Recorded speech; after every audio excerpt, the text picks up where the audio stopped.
Na-interview siya. Mas nauna siya actually na na-interview si Associate Justice Adolf Ascudyan. Nasaan na siya? Ito. Hindi po sa 22. Okay. Pakinggan natin yung kanyang matasabi dito sa pangyayaring quorum. Meron nga bang quorum o wala? At isa po sa bumalangkas ng 1987 Constitution. Yes, bumalangkas at framers ng 1987, especially yung salitang forthwith, siya ang gumawa niyan. Magandang umaga po sa inyo. Good morning, sir. Magandang umaga po. Opo, si Alvin ito, Justice. Kasama ko po si Doris. Ano po yung posisyon ninyo, Justice? Kaugnay po dito ngayon sa kaguluhan sa Senado. Tama po ba ang ginawa ng bagong mayorya? O may mali din, may legal infirmity sa ginawa ng grupo ni Gatchalian? Palagay ko po yung ginawa ng majority, bagong majority, headed by Senator Gatchalian, which was based on a quorum of 12 out of 23 or 22 is valid. Valid. Ano daw, sorry, napuputol-putol yung audio ninyo, Justice. Para may electric fan po ba? Pass forward. Para naulinigan mo ba, partner? Sabi, valid. Valid. Kasi feeling ko may parang nakikis-kis. Oo. In Constitution. So ito yung ginagamit natin. Constitution Ay, ng basihan yun. May bigat. Mhm. May bale. Aha. This? Yes. Yan. Malinaw mas na po. maganda. Pwede niyo pong ulitin yung insights po ninyo, Ikamo? What is your position? Regarding what? Regarding po doon sa ginawa ng bagong majority, yung grupo po ni Senator Sherwin Gatchalian, now Senate President Pro Tempore.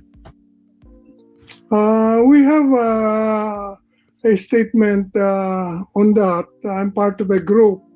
And we say that yung ginawa is valid because the number 12, there were 12 we have to base it on those who are able to participate. Able. And we exclude Bato and Jinggoy. So there are only 22. The quorum is based on 22. And 12 is majority of 22. So mayroong quorum yung ginawa ng Senator Gatchalian's group. Mayroon silang quorum, so valid yung ginawa nila. So, okay. Valid in as far as you are concerned. Kaya lang po, si Senator Alan Peter Cayetano ay nag-insist din po na siya pa rin ang Senate President. Pati na yung kapatid, siya pa rin daw At yung... sa kanya yung valid. At sa kanya yung valid at nagsagawa pa ng hearing kahapon. How do you suggest that this be settled? Paano ba isi-settle natin ito? May isang kampo na nagsasabing, hindi, mali yung ginawa nyo, kami pa rin ang nasa liderato. Una-una, sa palagay ko, personally, siya pa rin ang Senate President. Hindi naman siya pinalitan dahil upang mapalitan ng Senate President, kailangan majority of all the membership. So majority of 24 is 13. Wala mang 13 yung grupo ni Senator Gatchalian, 12 lang sila. At hindi rin nila pinalitan si Senate President. Ang ginawa nila, pumili sila ng Senate President Pro Tempore, at yun ang nag-preside sa meeting. Kaya tama siguro yung sabi ni Senate President Alan Peter Cayetano na siya pa rin ang Senate President, ngunit he does not control the Senate because he has only 11 as against 12. So parang Justice, just to be clear lang po, parang nuanced po pala yung stance ninyo. Ano po? Ang stance ninyo, tama, okay yung quorum, pero in as far as the position of Senate President is concerned, hindi mo pwedeng ideklarang vacant yun nang wala kang 13. That is my personal opinion. Where others believe that while it needs 13 votes to elect, it does not need 13 votes to declare vacant. So yun ang debatable. For me, it's the same vote. You need 13 to declare vacant. But there are others who believe that it's only to elect, you need 13. And a regular quorum can declare it vacant. Pero may problema, Justice, kasi may impasse po kasi ang posisyon ni na Gatchalian, Oo. siya ang acting Senate President. Hindi pa pwedeng Yes. dalawa ang Senate President, isa lang po ang dapat na Senate Mhm. President. So may impasse po. What do you suggest? Who should go to court? To correct the statement po, there are no two Senate Presidents. There's one Senate President and there's one Acting. Senate President pro tempore who was acting Senate President dahil the Senate President was not present. So yun po ang problema if they are both claiming to preside the next meeting. That can be solved in two ways. One is, of course, to go to the Supreme Court and ask the Supreme Court who is the rightful presiding officer. The other is to leave the political process within the Senate, and probably this is evolving situation.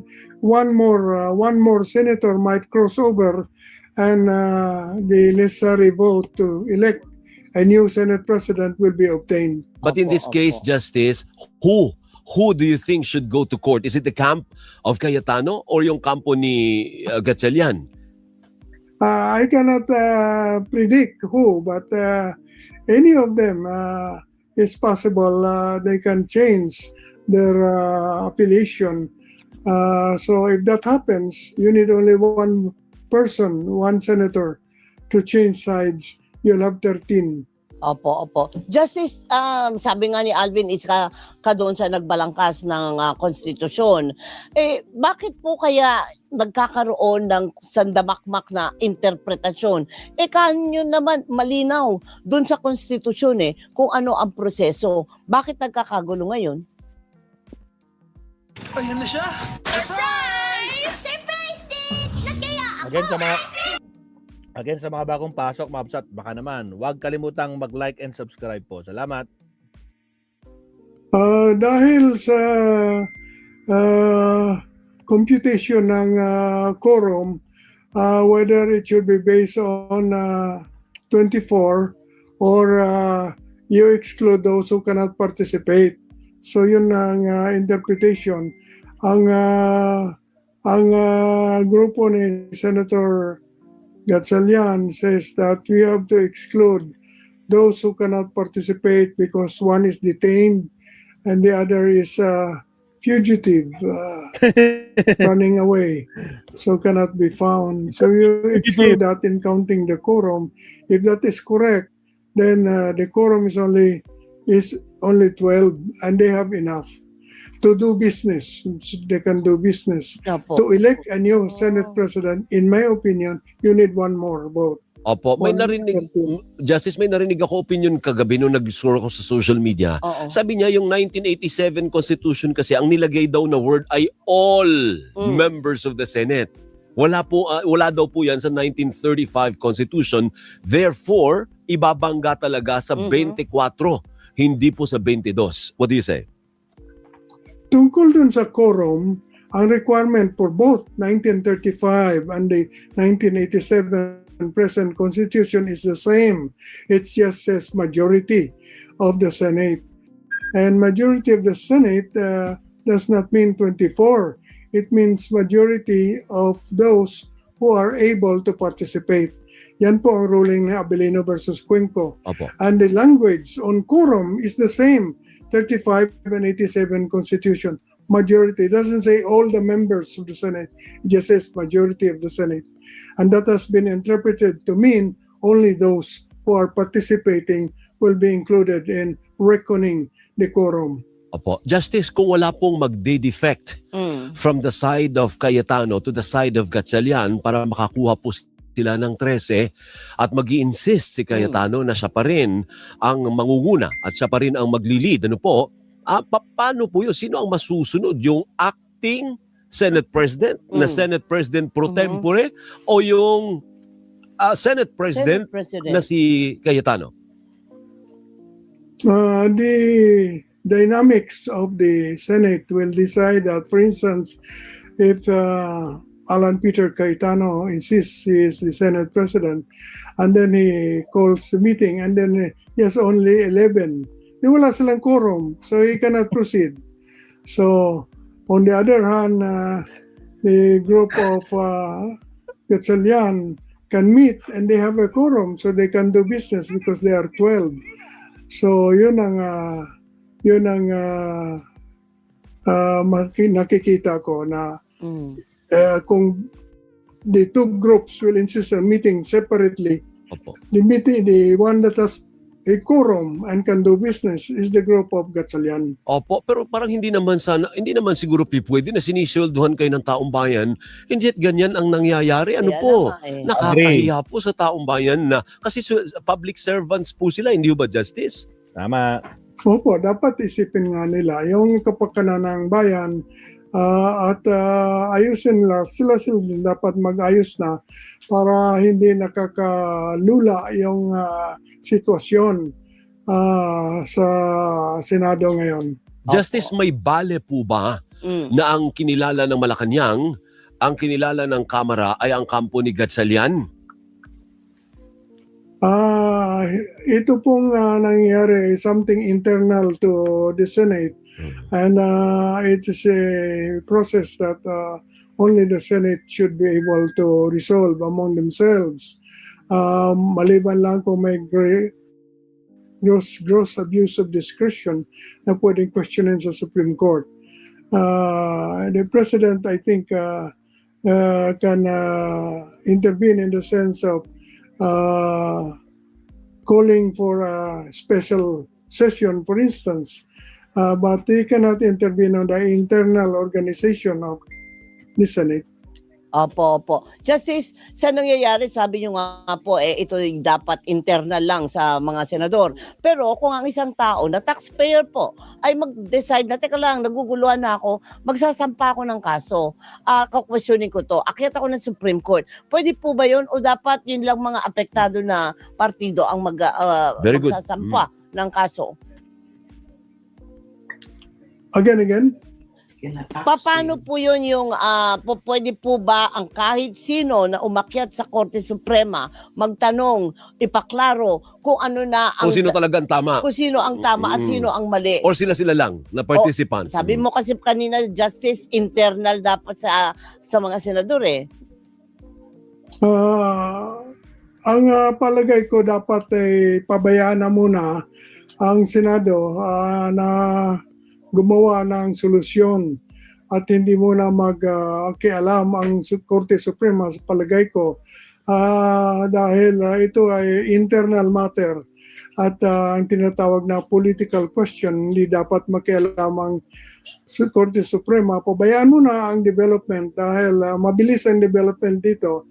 Malamang sooner or later the Senate itself will solve the problem.